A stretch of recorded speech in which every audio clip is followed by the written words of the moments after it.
नेपाल प्रधानमंत्री केपी ओली की बात करते हैं। ये गोली लेने और गोली देने में माहिर हैं।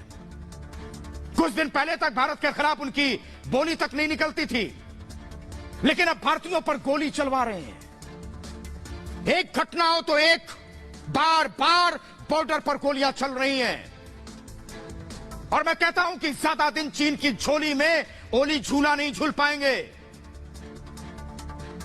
जिस हिंदुस्तान ने हर हाल में नेपाल के हितों को अपने सिर आंखों पर रखा है, पड़ोसी होने के नाते उसके हितों को कभी नजरअंदाज नहीं किया हमने, लेकिन बुढ़ापे में प्रधानमंत्री की कुर्सी तक लड़खड़ाते कदमों से पहुंचने वाले ओली को चीन की गोली कुछ ज्यादा पसंद आ गई है, जो इस उम्र में भी उनके हाजमे को दुरुस्त रखती है। ओली का हाजमा ठीक रहना भी जरूरी है, नहीं तो भारत के खिलाफ चीन की तरफ से मिल रही करोड़ों रुपए की रिश्वत वो कैसे पचा पाएंगे। और ऐसा लगता है कि रिश्वत के लिए ओली ने नेपाल की जनता को राष्ट्रभक्ति की अफीम भी चखा दी है, जो अब नेपाल की एक बड़ी आबादी के सिर छोड़कर बोल रही है। ओली की गोली की वजह से नेपाल के सीधे साधे लोगों की समझने सोचने की शक्ति भी कम हो गई है।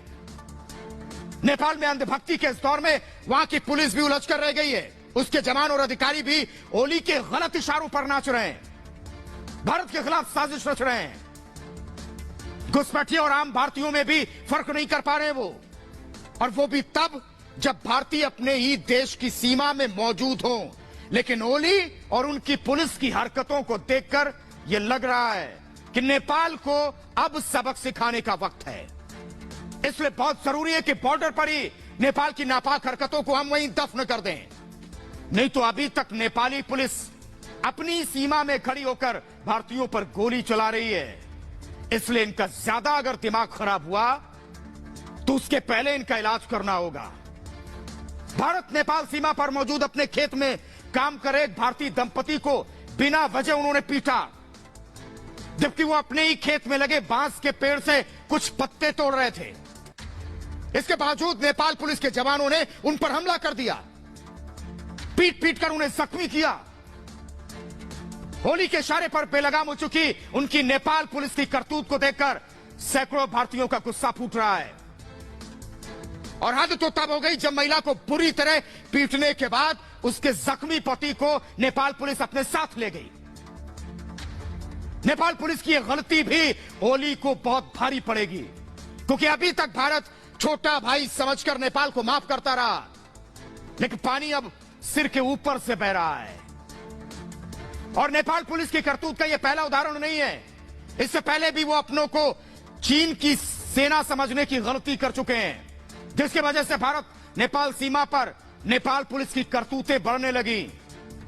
हाल ही में बिहार के किशनगंज में अपना मवेशी खोज रहे एक भारतीय युवक पर नेपाल पुलिस की तरफ से गोली दाग दी गई, उसका इलाज चल रहा है। ओली के भरोसे बैठी नेपाल पुलिस तो बेलगाम हो चुकी है। वहां के कुछ नागरिक भी चीन की विस्तारवादी नीति को अपनाने का जोखिम उठा रहे हैं, वो भी भारत और नेपाल की 1880 किलोमीटर खुली सीमा पर। उत्तराखंड के टनकपुर से लगी सीमा पर मौजूद नोमैंस लैंड पर कब्जा करने की कोशिश की गई, लेकिन भारतीयों ने जमीन खोर बनने की उसकी मंशा को कामयाब नहीं होने दिया। चीन की राह पर नेपाल चल रहा है, भारतीय जमीन पर कब्जा करने की कोशिश कर रहा है। हालांकि चीन की गोली का मजा ले रहे ओली को ऐसा लगता है कि इस तरह की हरकत कर उन्हें सियासी जीवनदान मिलेगा।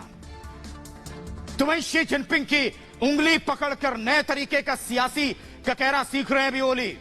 अपनी पार्टी में गिर गए हैं, अब तो यह भी नहीं बता सकते कितनों दिनों तक वो प्रधानमंत्री होंगे।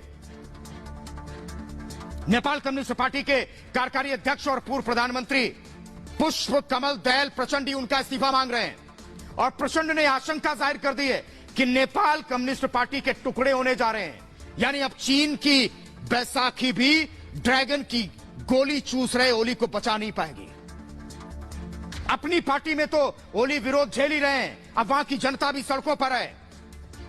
ओली को तो अभी तक यह भी समझ में नहीं आ रहा कि चीन की गोद में बैठने की वजह से उनके ही देश का नुकसान हुआ, लेकिन सियासत से दूर दूर तक वास्ता नहीं रखने वाली आम जनता को यह बात समझ में आ गई है चीन की चाल और ओली की नासमझी के खिलाफ पूर्व गोरखा सैनिकों ने नारेबाजी की है, आवाज बुलंद की है।